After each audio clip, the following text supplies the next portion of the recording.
Son Skeppy trying to drift. Hold on. My phone out.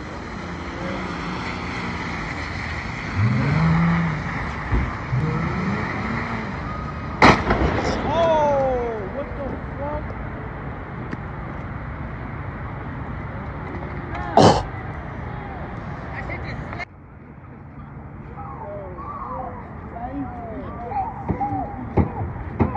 Yo, life is a movie. That guy right there's got a Blazer. He got the Blazer EV. I wonder if I could catch up to him. Maybe I could get down there and catch up to him. But I got this goddamn traffic. I want to get close to him. But I mean, I already drove the Blazer EV, so I already, yeah, I think look at all this horrible traffic. This is ridiculous. Look at this. Look at this. It looks terrible. I might be able to catch up to him, though. The Blazer EV is basically a Lyriq that's $10,000 less. But what's weird is because the Blazer EV came out later, they actually offer more equipment in that car. Like, for instance, they offer a heads-up display. So the Blazer EV might actually be more expensive in some builds than a Lyriq might be.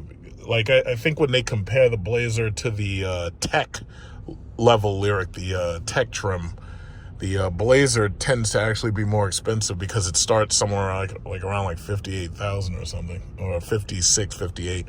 It's somewhere around there. But what's funny was, now here I am looking to test drive the Blazer, and these dealers are already talking that bullshit about trying to charge you over sticker. Like, you know, it's funny, I was listening to all of these, look at all this fucking traffic. So I was listening to all of these YouTube videos about that Mack Hayek dealership shit. Now, first of all, as far as I'm concerned, Dodge is dead. That's number one. Those cars are money pits, and because of the culture that is surrounding those vehicles at this point, you don't even want to own one, because chances are if you had one, you might get robbed at gunpoint, you might get the shit carjacked, or the parts might get stolen off your fucking car. You might wake up and your car's sitting on goddamn blocks. So the reality is, it's like the culture of all of these parasites who'll never be able to afford one of those cars, but is ready to jump up and go steal one. You wouldn't want to have something like that. And it's funny because one of the comments on my video, in the video where I showed you that Dodge Charger Red Eye that was traded in, somebody commented that, yeah, that was his friend's car. He had it damn near stolen a couple of times, and he traded it for a CTSV. So that comment is actually there. So the reality is, it's like, as far as I'm concerned, Dodge is dead. Look, there's a Hyundai something or other. Oh, shit. It's all this fucking tight-knit traffic. But anyway, as far as I'm concerned, Dodge is dead. And electrification is going to be the final nail in their coffin. So the way I see it is, most of these dealerships, they're doing these overcharges and these bullshit market adjustments because they know that this is the end, and they know that this is their last possible chance to extort money out of you just to sell you a car, because they know further down the road, when EVs take over, they know that for the most part they're not going to make as much money, because these things require less maintenance, these things require less parts. Maybe I'll just stay right here. These things require less maintenance, less parts. In fact, I could super cruise. Yeah, fuck it. Why am I driving this car? I forgot. This car drives itself. So anyway, they know that there's going to be less money. They know that these cars require less maintenance. They know that a lot of these dealerships are going to have to lay people off. So the reality is, I think that this is a last-ditch effort to make as much profit as they can make before the lights get shut out. Look, this guy's got a black Lyriq right there. That must be TLC. Yeah, that guy's TLC. So, because TLC is allowed to use Lyriqs for the Uber Black service. So you pay more to ride in an Uber Black, you know. But some people don't mind, especially considering that it's it's a luxury car and it's not as expensive as, like, say, the German cars if you want to do Uber. But yeah, it's like, I honestly don't blame Mack Hayek for trying to rip that guy off, that soldier, because everybody's like, oh my god, oh, you know what? That's the Blazer. I'm getting off. I'll see y'all later. Yeah, I don't blame Mack Hayek for that. Honestly, I blame all of these people lined up willing to spend over sticker on a car. I blame them, because these dealers would never be doing that shit if they couldn't get away with it. And the only reason why they're getting away with it is because you've proven that the demand is high enough for them to get away with it. The Blazer all-wheel drive RS. Okay. Blazer all-wheel drive RS. I might ask that guy about his car. I might ask him, like, yeah, how much power that thing got? But the only reason why they're doing it is because y'all are letting them do it. You know? Y'all are letting them get away with this shit. That's cool. Yeah, if it wasn't for y'all paying over sticker, like it's just like when I went to look at a Trackhawk before the things were even put on the lots. I went to, and I've told this story so many times because every time I tell it, it makes me angry. But I went to, what was it? East Hills Jeep Chrysler, right? And I asked him, I was like, yeah, so when do you guys get the Trackhawks in? Now, I want you to understand, I had my checkbook in my hand. I had my checkbook in my hand, and I was ready to write the motherfuckers a check for it. And he was like, oh, well, yeah, we haven't gotten them in yet. But just to let you know, there's a market adjustment on it. I was like, what? Well, how much? And now, this was back in like 2018. And I was like, well, how much are you charging over sticker? The guy, I swear to God, the guy told me $30,000. And I was like, yeah, oh, okay, yeah, well, I guess I won't be dealing with that, right? And I went to another dealer. I'm not going to name names on this one, but that dealer said $10,000 over sticker. And I was like, there's no way in hell I'm paying y'all $10,000 over sticker. I saw what happened last time with the Hellcats. So he was like, well, you know, we could adjust it, we could negotiate, we could drop it down to like 5. And I was like, well, no, why should I pay anything over sticker? And now this was before all the inflation. There's a Toyota BZ4X right there. So this was before all that inflation and all that bullshit. Because let's understand what inflation ultimately is. See, if you watch that DuckTales episode about inflation on YouTube, that would teach you exactly what inflation is. But when it comes to these market adjustments, what they're basically saying is we're charging you more money because we know you have it and we know we can get it. That's basically what it comes down to. And I'm like, I'm not paying a dime over sticker, even with this car. I was like, nah, fuck that. First of all, I'm getting a $5,000 rebate from GM, which I got at the table. And then on top of that, $7,500 tax credit. And now, if you buy these cars, that $7,500 tax credit has turned into instant cash. So whatever the price of the car is, you just minus $7,500 from that because you're not going to get the $5,000 rebate that I got. But the bottom line is, I paid under sticker on this bastard. There's no fucking way I was paying you over sticker. Especially with $30,000. I'm going to pay you $30,000 just cause? Cause what? But then I started making those count the Trackhawks videos, because them shits were sitting on the lot and languishing, right? Now you fast forward to today with that Mac Hayek situation. Mac Hayek is a bunch of dealerships. It's not just one dealer. This is not like one dealer. This is a bunch of dealerships. They don't give a fuck. It's like, you know, it's just one guy.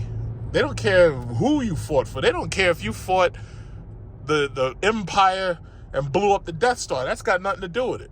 If I can charge you $100,000 over sticker, I'm going to sell it to the first person I could sell it to. But they don't care about none of that bullshit. And you think, oh, the YouTube community is making them recant. They wouldn't even give y'all a damn interview. Like all these dudes lined up, oh yeah, I went to Mac Hayek for an interview. Them motherfuckers refuse to speak to you. It's like they don't respect you. And I wouldn't either. Because the mere fact that you're willing to pay that far over sticker, no, I wouldn't respect you either. You know what they say, a fool and their money is soon parted. But I think the real thing that got me about that whole demon situation is the fact that Racer X took that thing up against one of these electric cars, the plaid mode Tesla. And despite the demon, despite Dodge, oh yes, well, it's the fastest accelerating car ever, and it does wheelies and all that bullshit. Well, guess what? That Tesla ate his ass every single fucking race.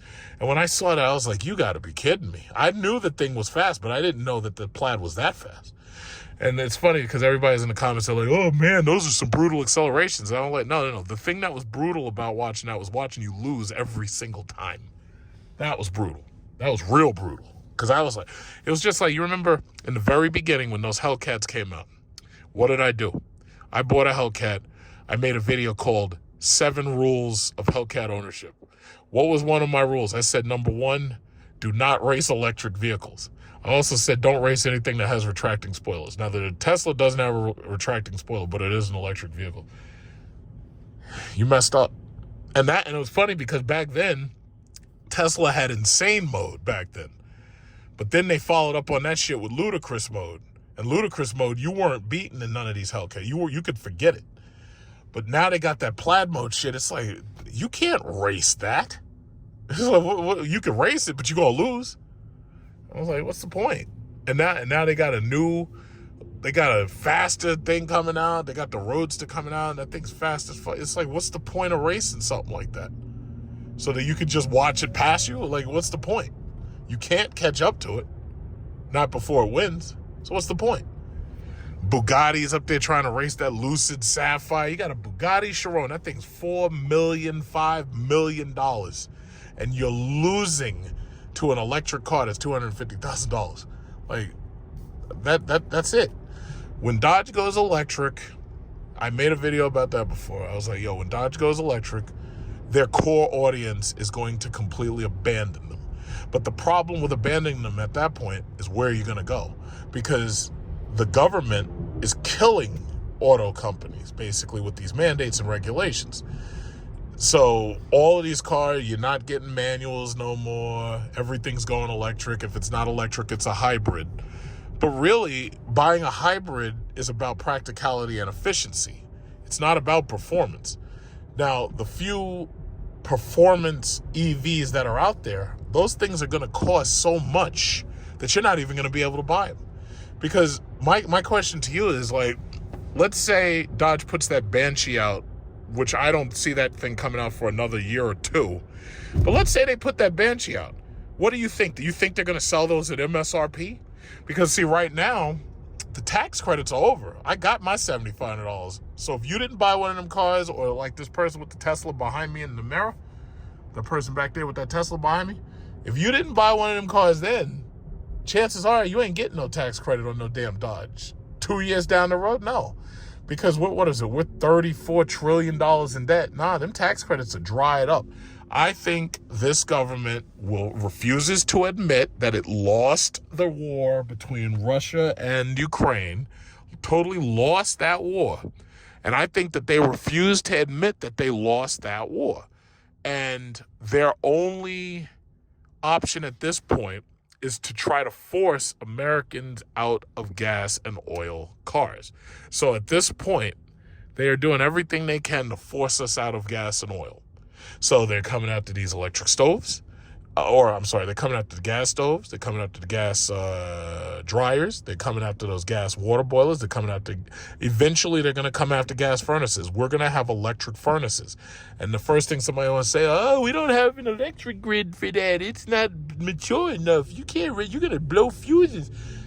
I believe in time, and you already see the uranium stocks that I hold, all of them uranium stocks are going up because uranium's a commodity. I believe we're going to make a return to nuclear power. I think it's inevitable because there's no way, because we can be energy independent, absolutely, but I believe we're going to make a return to uranium and nuclear power. They're constantly talking about fusion power. I personally don't believe that they're going to have, how should I say, sustainable fusion anytime soon. But that said, I think we're going back to nuclear fission as the mainstay of this country. I really think that's going to happen. But it's not going to happen overnight. But if they want to, see, because you got to understand, if we went nuclear state by state, oh shit, power, we wouldn't have to worry about none of that shit. The only real problem is, can you keep getting more uranium? And then the other problem is, where are you going to store the nuclear waste? Now, my recommendation is you find part of Canada where nobody lives in, which is basically like 95% of it, and you just, you make a big old fence, and you take something the size of, say, New Jersey. You take a big piece of Canada, and you just dump all that nuclear waste right up there, you know, and that, just keep it away from the water, and you're fine.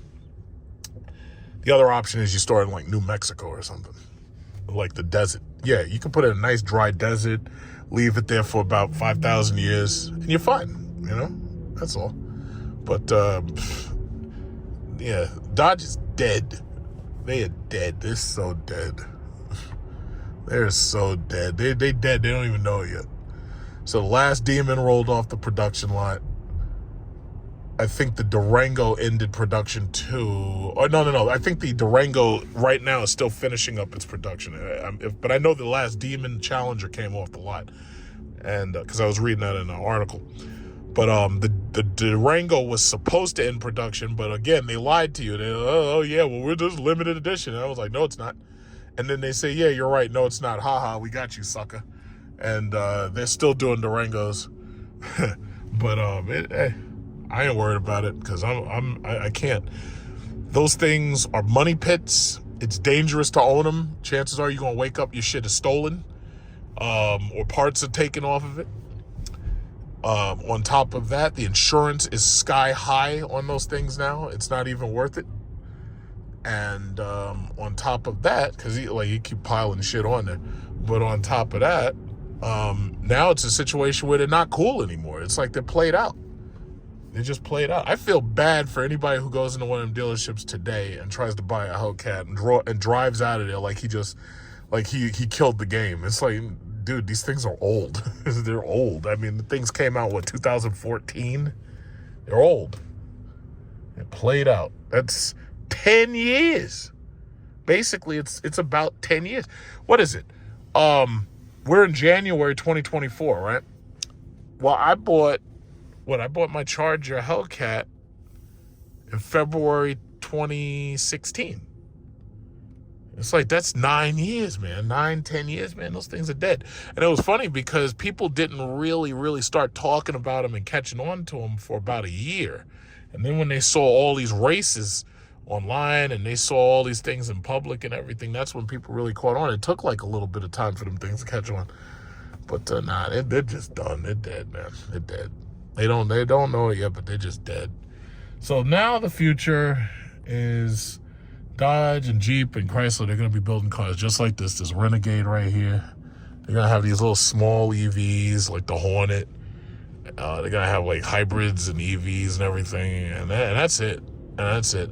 Because most of these people, realistically, they don't have a place to charge these cars. And that's the main, I'll say, obstacle towards EV ownership. It's charging. You know, that's the main obstacle. Once you can get past charging and charging within a reasonable amount of time, then you're okay. But that's the main obstacle. And even with this car, I've been charging the battery, I think, to about 85%. So I haven't been going up to the full 310, which you're not supposed to, because you want to leave some energy space so that the energy has some space to move around. You don't want to make it critical. You don't want to charge it to a critical point. But my thing is, like, I love this car, but it loses a lot of range if you're driving fast, or if you like me and you're running the heater, the massage, and all that stuff. If you're running a lot of energy, you lose a bit of your range, especially when the heater's on. And the target audience that would normally be buying gas cars, they're not interested in EV. They don't have a place to charge. And they also, in some of the insurance is much higher on them, so some of them can't afford it. But the bottom line is the target audience just wants, bullshit little fucking cross tracks like this. That's what they want. That's the target audience. Target audience wants a little bit of gas car that gets like 20 or 30 miles to a gallon, 25 miles to a gallon. But I believe personally, the EV demand is high. I don't care what they say. The demand is high. The problem is getting exactly what you want. I think this right here, that's the Lexus EV, if I'm not mistaken. That's the RZ, I think. It could be an NX, I can't tell, because all those things are so damn ugly. But that's the RX 350, okay. I thought that was the Z model. But yeah, it is what it is. So I had to come to a Walmart because I just wanted to buy something. I'm going to park right in front of this EQ. I think that's the EQA. I'm not even sure. It could be EQS because they look alike. But I'm going to park right in front of them. Yeah. Come on, it's not gonna take me too long to be in and out of here. I wanted to buy a couple of like little tools and stuff. I was on the road and there was a guy with an EQS, and I was driving by him. It was like we were comparing notes. Let me see. It's kind of close. Let me see what does this look like. Yeah, see that? That's really the best place to look, so you can see that 3D view. Try not to hit the people with the cart. All right, and yeah, I want to take up as much space on that side as possible. Yeah, and you got all these radars. Everything's radar. It's radar everywhere. Shit is crazy. Okay, that's enough. I was looking in the back. You know, it's funny. I haven't looked in the back of this car. And in the back of this car, I have, what is that thing called? The object approaching. Who's approaching? All right. Oh, person.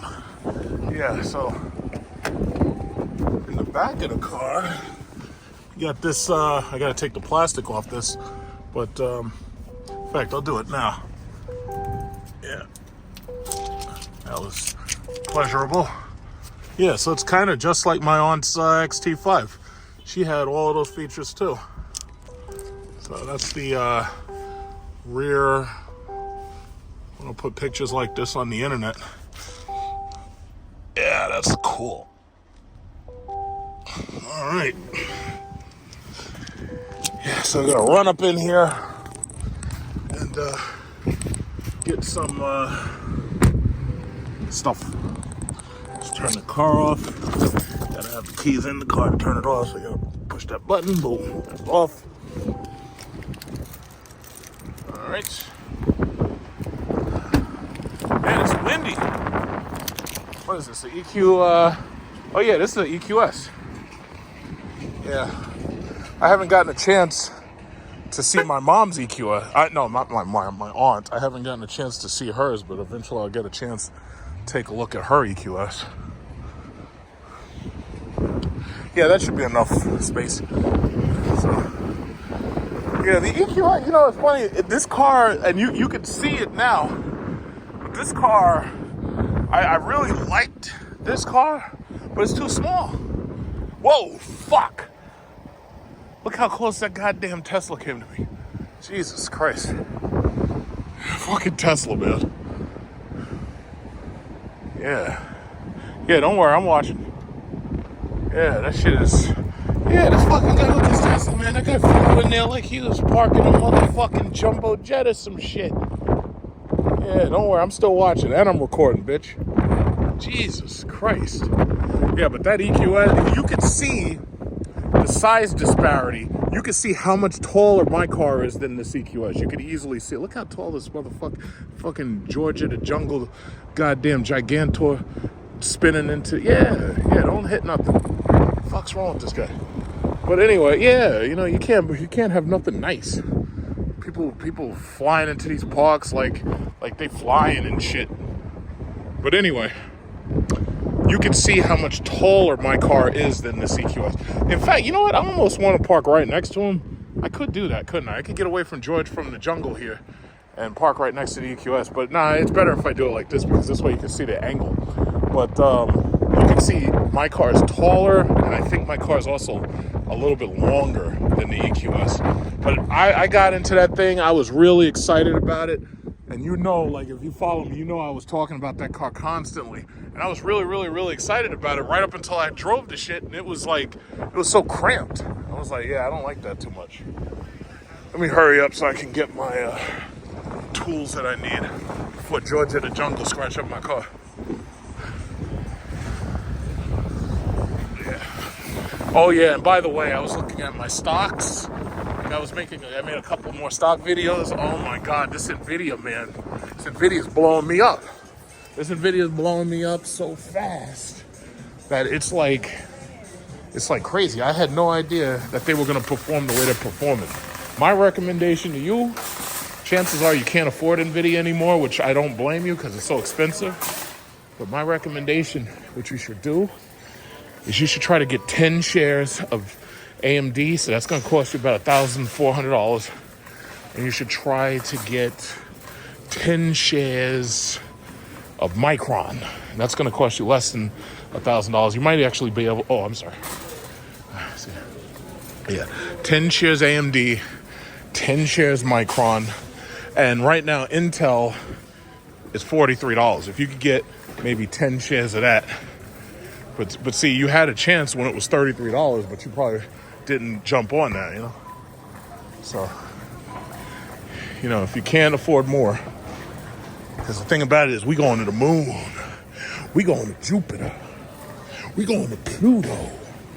This NVIDIA, man. This NVIDIA took me to Saturn. I'm on Saturn. We on Saturn. This NVIDIA. Oh, my God. This NVIDIA blowing up my portfolios. Jesus. NVIDIA.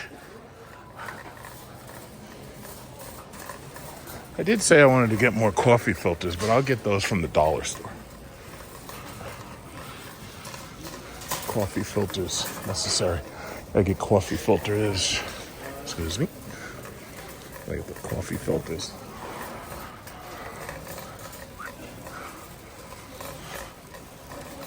All right. Valentine's Day candy. They didn't even wait for Christmas to end. Valentine's Day shit's already up.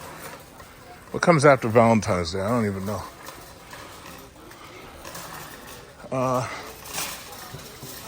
Automotive stuff. It's here somewhere. I don't know where. Oh yeah, that's right. It would be right over here. They got tire pressure washers. You have electric pressure washer for your car, so you could clean your car at home. High pressure wash. Someday I might get one of those. I right now I don't need it. I just wash with my hand.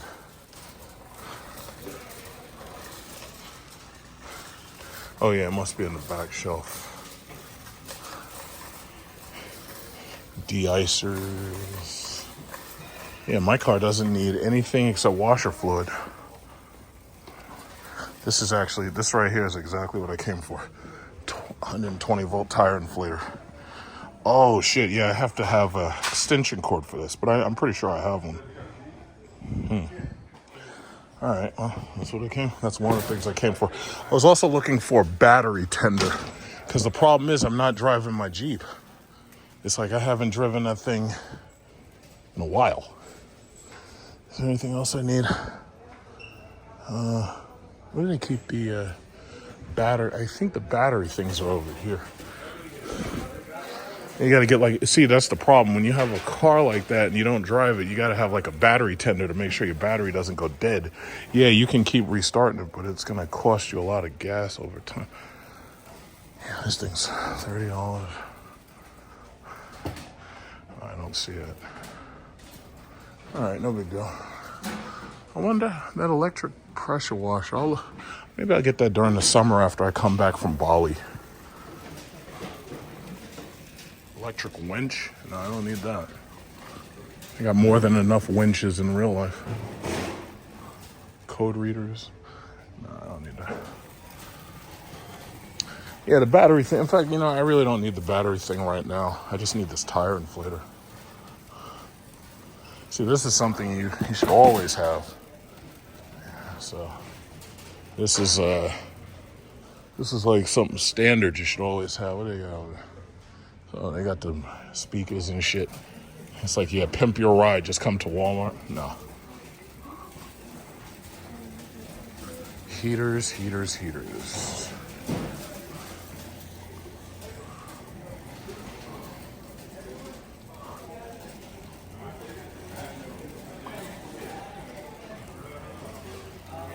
Yeah, in fact, those things, some of that stuff I could order off the internet, so. Yeah, I don't think they're Hart brand. I don't know if they have a tire inflator. They have the vacuum, but I already have that. Eventually, I'm gonna have to go shopping for those car shampoos specifically for white interiors. It's like maybe like once a month I clean that car. Whoa, Christmas cake. Christmas cake.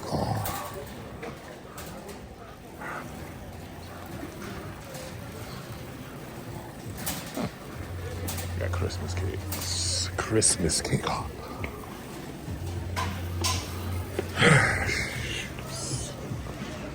I have, I don't know. Is there anything else? Is there anything? Oh, well, the coffee filters. Do they have that here? This is coffee. You know what? I'll get that later. I'll get it from the dollar store. It's cheaper. I gotta go to the dollar store anyway. There was something else I wanted. I just don't remember what it was. Swiss Miss, huh? Come to think about it, I might actually get one of these. Make a hot chocolates. But I'll tell you what, you know what the tea that you really want? The tea that you want is lemon zinger and orange mandarin. Those are the best teas like ever. I don't know where they sell tea. Lemon zinger and mandarin orange. Oh my God. Them's are some good teas. You've got to get those. They should have it here. They should have it next to the coffee.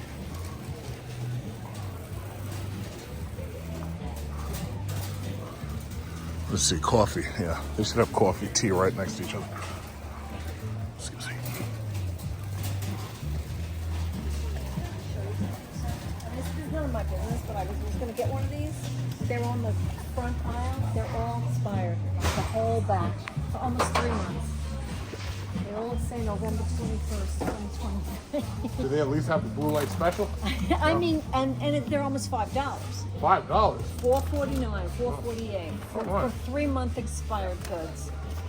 Shame on them. They should remove that. They won't. They don't care. That's why you got to be as smarter than them. You gotta always check those expiration dates, right? Yeah. Thank God we're all a bit safer because Karen's taking care of us over here. We're all a bit safer now. Let me ask you a question. Do you have the lemon zinger and orange mandarin tea? Or wait, it's teas in the next aisle. Yeah. Oh, okay, my bad. No. T in the number 13. Aisle 13? Yeah. Okay. Got Karen up here trying to start some problems. She's up there walking around with a code scanner. Hey, yeah, this is expired. You need to do something about that.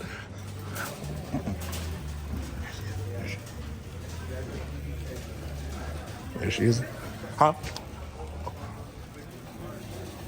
Oh, I thought she was talking to me. Let me get out of here before she checks my expiration date. Jesus Christ. Oh, he said 13. Oh, I'm sorry. That's okay. Let me get out of here before she checked my expiration date. Do I need anything from here? I already got soup. 13. Okay. Okay. Where is it?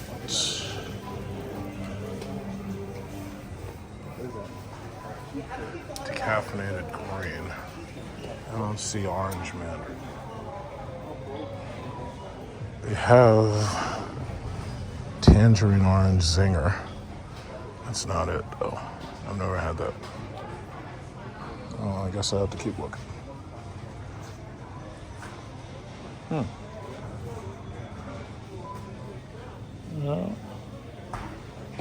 No, I guess it's nope. Guess not. I guess that's that. I guess this is all I get. Let's move it out. Excuse me. I guess.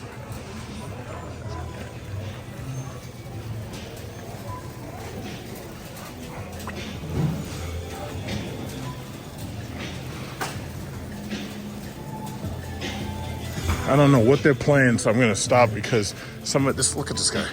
Look at this guy. Are you trying to get me a goddamn copyright infringement? Turn that shit the fuck off. The hell's wrong with these people? Ooh, all right. Let's see. I got a small one. I get two of them. Oh, you know what? I have to actually. No, yeah. I gotta go. I gotta go to a cashier. I can't. Look at this guy. Turn that shit off. Why? Can't you go anywhere without listening to music? God damn it! Trying to get me a freaking copyright infringement. It's like yeah.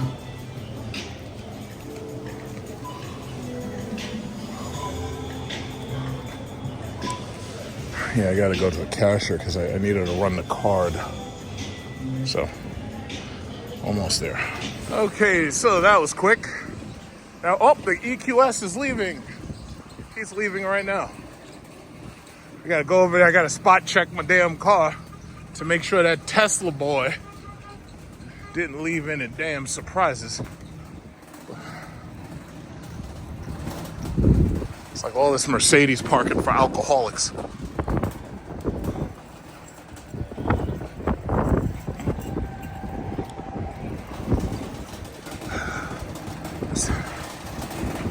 Over to the EQ. I wish this car was the size of the Mercedes S-Class. Look at this. It's a woman.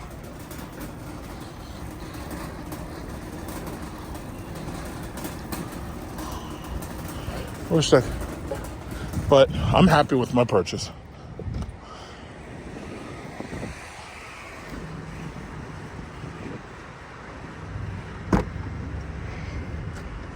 Yeah. This is like, this thing reminds me a lot of the Q8 Sportback, or I should say the e-tron Sportback. It actually reminds me a lot of that because of the presence the thing has. Yeah, I gotta get me an OnlyFans. I gotta sell me some feet photos. Just like that chick right there.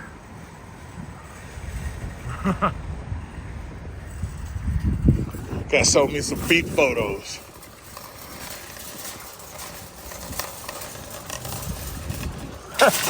That's the most ridiculous shit that I've ever heard, but what's so crazy is it's true in some cases. Oh, there she is. She's leaving. Damn alcoholic. Alright, let's get out of here.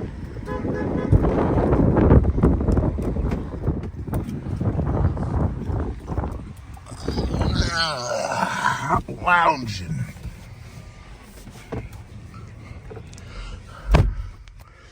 Yeah, I'm interested in what Cadillac's gonna do with that Celestiq, because see, they should have made that, and with a reasonable freaking price tag, they could have been selling that damn thing right now. Now, most people I think most people would actually go for the hatchback Lyriq over the Celestiq, simply because long big cars don't really sell that well. And that's pretty much, well, part of the reason was because they took the V8s out of them. But the long big cars, most people would rather get the ground clearance of an SUV. So instead of buying the CT6, they were buying the XT5. And then after that, they were buying the XT6 because they needed a third row.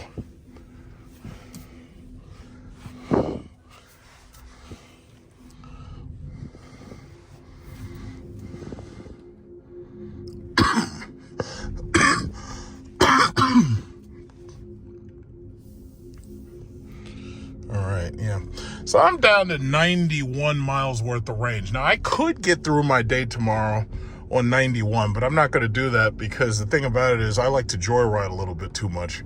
So instead of being on 91, what I'm going to do is I'm going to charge this thing tonight. So I'll go right back. What I'm also gonna do is I'm gonna increase the max charge, because here's what happens. Like, here's the thing about range, and I was talking about this on some forums. These cars, when you get them from the dealer, right, you're not supposed to charge these things to 100% of battery capacity. So Tesla reduces the max charge rate, and that's part of the reason why they're in trouble now with Elon backpedaling about the range of these cars. Because here's the problem. If the range of the car, if the max range of the car, like that Model Y, right? If the max range of that car is 350, but that only applies if you allow the person to charge up to 100%. But you're telling them that you're not supposed to charge up to 100%, you're supposed to charge up to like 80 or 85, then you're already starting with a loss of range. So basically, even with this car, the battery's rated for like 310 or 315 or something like that. I'm not even 100% sure which number it is, but the battery's rated for like 310. We'll just say 310. If you charge to, what is it, like 95%, you're at 310. But if you charge to 100%, you're at 315 miles, right? But you're not supposed to charge to 100% because they don't want you to put the battery in a critical position. See, the issue is these cars have regenerative brakes, and when they slow down and stop and go traffic, they're constantly sending energy back to the battery. They don't want you to charge to 100% because at that point, there's no place for the energy to go. So you put the battery in a critical state. Look at this lady. I think when that Model Y is redesigned, that's going to be a badass seller, man. Because even right now, those Model Ys, that's the #1 seller in the world for the most part. But all I'm saying is, if you promise people 300 miles, then that means that that battery should be charging where it says 300 miles. But the reality is that's not what's happening. The reality is you're charging to more like 285. And if you're in the winter months, you're losing even more range because of the fact that you got all the heat and stuff on. Like I'm about to turn my massage seat on right now. And you can see my heater's at 2. So my seat heater's on, my massage is on, the steering wheel, I just turned the heat on, the steering wheel off. So ultimately, range anxiety is still going to be a big issue. I think range anxiety is going to be a problem until we have 500 miles even. Once you can give us 500 miles on these cars, I don't think range anxiety will be too big of a problem. But until then, it's like the only people right now who offer 500 miles, that's Lucid, you know? So I'm not going to drive no more. I'm going to just throw on my Adaption Super Cruise, let this thing drive itself.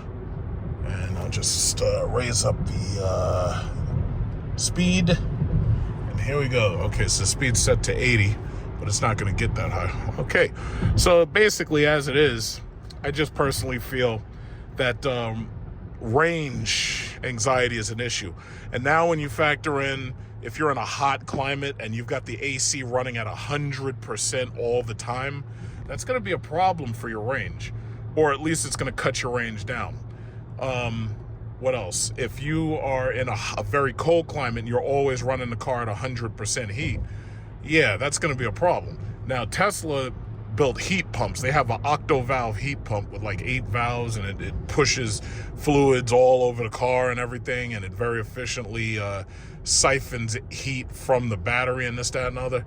But a lot of these other cars don't have that yet, and I'm guessing they're probably gonna maybe they'll license it to everybody else. I don't know, but for the most part, most of them just don't. Like the other companies don't have that. Everybody's trying to figure out the best ways to be as efficient as possible, especially when it comes to heating and cooling these cars, right? But that's the really thing. That, to tell you the truth, that's probably my only negative issue with this car. But when you really think about it, that's not really such a big deal because, again, I charge at home, I don't do road trips, and even at my office building, they have chargers there. So when I get my EVgo card in the mail, I've got 2 years of free charging with EVgo. Now, I doubt that I'm ever going to see an EVgo station. What I'm really waiting for is Tesla to open up their charges because it's the supercharger and it's only 30 minutes to a full charge or less, 30 minutes or less. So that's what I'm really anxious to see. Now, the other thing, most people are worried about, but it's mostly because of miseducation or it's poor information. They're worried about how much the battery costs. Now, I've already said it. I leased this car. The Cadillac Escalade IQ is coming out. I might want to get that down the road. But then on top of that, they have the Vistic coming out. I might drive the Vistic and say, yeah, I want to do the Vistic instead of another Lyriq or instead of the Escalade. I don't know. But the bottom line is I'm not locked into anything. So I can drive this car, have my fun with it. And if I want to keep it, I can keep it. If I don't want to keep it, I don't have to. But the bottom line is battery degradation.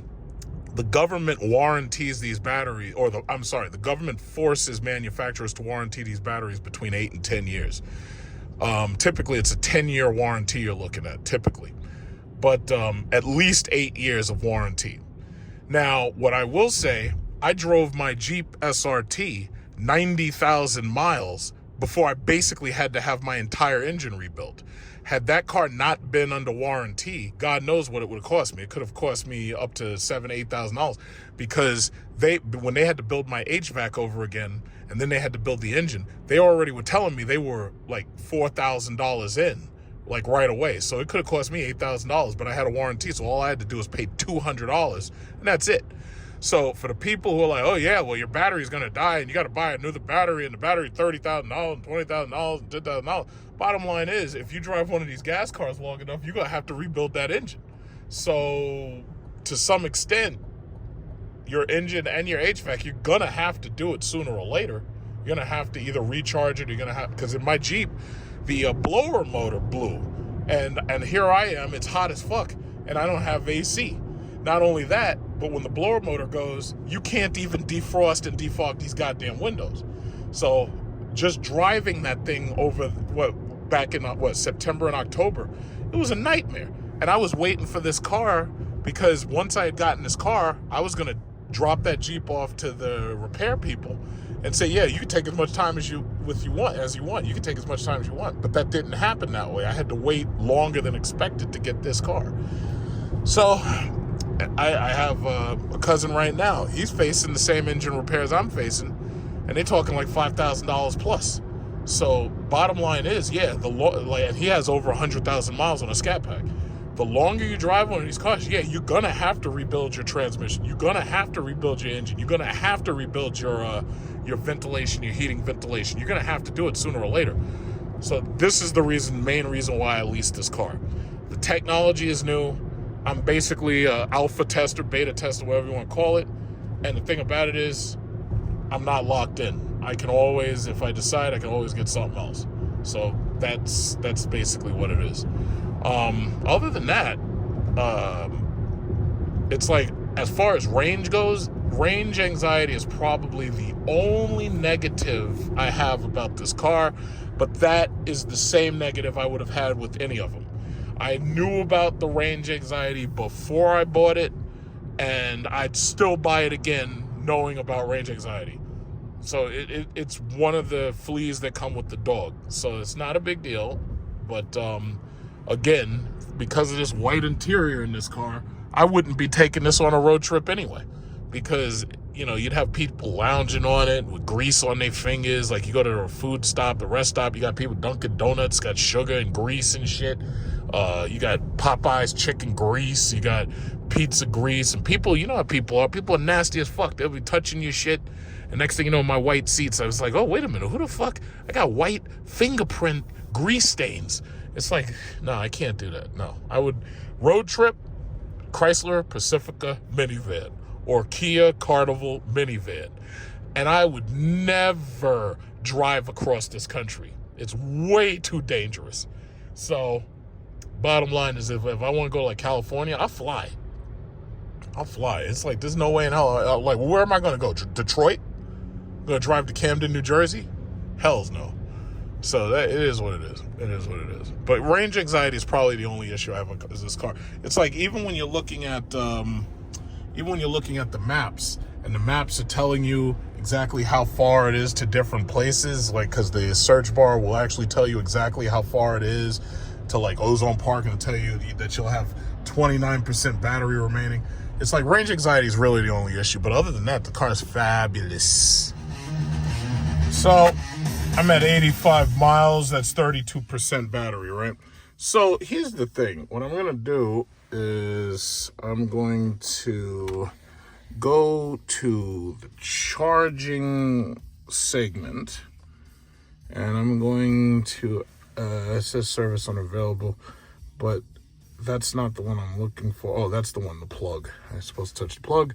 So it says, do you want to charge now or do you want to charge later? Now, if you're in one of those states where you have more expensive energy off peak or on peak or whatever, you can basically set it when you want it to charge it. Now, the thing about it is, I'm going to put charge now. That's number one. The other thing I want to do is go right here. Now, you see how it says 264 miles? I want to increase that to 300 miles. But if you see this, it says 95% is 295 miles. 307 miles is 100%. Now, I just want 300%. I want 300 miles. I would like to put it at 300 miles. But it's kind of hard to do that because it forces you to go straight to 307. So 95% charge is 295. 95% charge is 295 miles.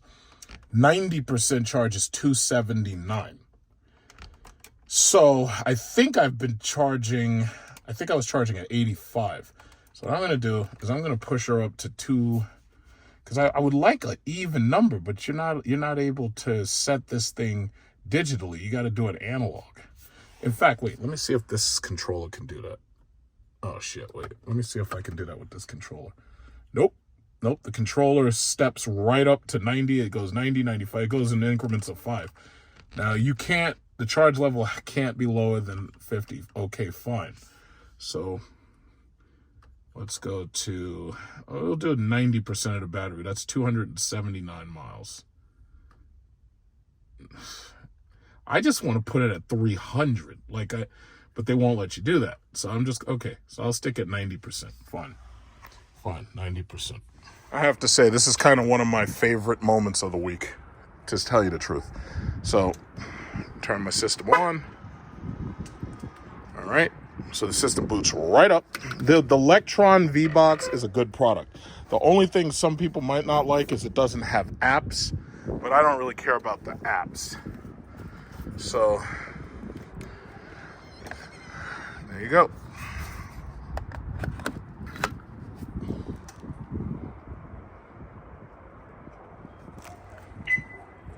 All right, and that's it.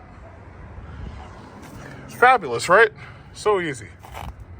So super, super duper easy. As you can see, this front tire right here is flat. There's probably a nail in it or something. So all I'm gonna do is I'm gonna use this hyper tough inflator to inflate this tire. Now, what I realized was that this thing is 120 volts. So you have to plug this into a socket. And I was like, oh shit, that means I gotta run an extension cord. Then I was like, wait a minute. My Jeep has a feature I have never used up until now. My Jeep has, down here, it has the socket for that. I may have to need a light, but I have a 120 volt socket right in the Jeep. Now, if this cable's long enough, I should be able to plug it right in with no extension cable. And then what I'm gonna do is run the engine to help recharge the battery a little bit and, give this bastard a whirl right here. Yeah, so there it is right there. Haven't used this thing not a once. But guess what? This is the first time for everything. And what I'll eventually do is clean it out. Do a full clean. So I got this extension cord. So I got the tire inflator right here. I'm probably gonna have to run the battery so I can run this. So we got our tire inflator. There's my cap. Oh, there's the cap. But as you can see, these wheels are beat up, 90,000 miles on them. I'm gonna get new wheels, new tires for this truck. OEM. I want it to look exactly like it did when I bought it. There we go. So just position that on there. So this is kind of like a review of the Hyper Tough inflator. So I gotta flap this down. Okay. I'll take it in and I'll get the car, if there's a hole in that tire, I'll get it taken care of. I'll get it taken care of soon. probably the weekend. All right, so I guess I have to run the car in order for that to come on. So let me just kind of turn the car on. All right. Yeah, I gotta open it up. All right. Yeah, here we go.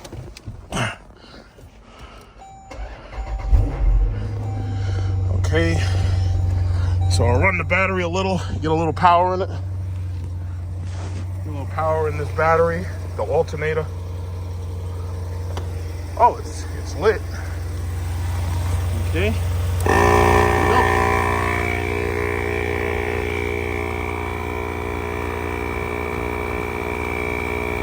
Probably wait till like 35 PSI.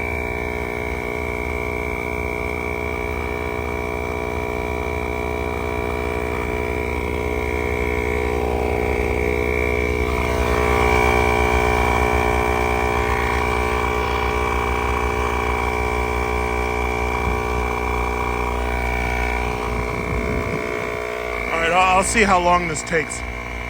While the Jeep's running, you could see that this is delivering, 40 amps, 227 volts. It is 61 degrees Fahrenheit, 1.50 kilowatt per hour. Oh, 1.52 kilowatt hours delivered. So basically these cars have a, 102 kilowatt battery. So basically, you do the math. Unfortunately, some of the birds felt that they could shit on my car because they saw it sitting still, and it was like, oh, well, he's not using it. I might as well use it for a toilet. So the birds were shitting on it. So just do a little, because I kept my car in excellent condition. This is a badass fucking Jeep, and I kept this thing in excellent condition. Some people would probably take this shit, they'd strip it and turn it into a race car. I kept it, I like the way it is, just the way it is. So we were at almost 30, and it's been about 3 minutes, so it's filling pretty well. It's not flat no more. So I'm just gonna let it run, and I'm gonna finish with it, put it back in the box. I'm gonna buy a battery. Look at my brakes look like shit. The car's been just sitting there. That's the problem. You can't let these cars sit still. You have to drive this thing at least once a week. I gotta drive this thing a little bit more often because I don't want everything wearing out. Even though I'm gonna change my rotors. I'm gonna change the brake pads eventually, but I'm definitely got to get wheels and tires. So yeah, this is basically finished. We're at 30 PSI. I like this Hyper Tough. It has a nice light, and it's pretty quick. It only took about 4 minutes to get back to 30. But I'm gonna let it run. I'm gonna overinflate it, and by Saturday I'm gonna take it and I'm gonna get the tire checked and fixed. To be continued.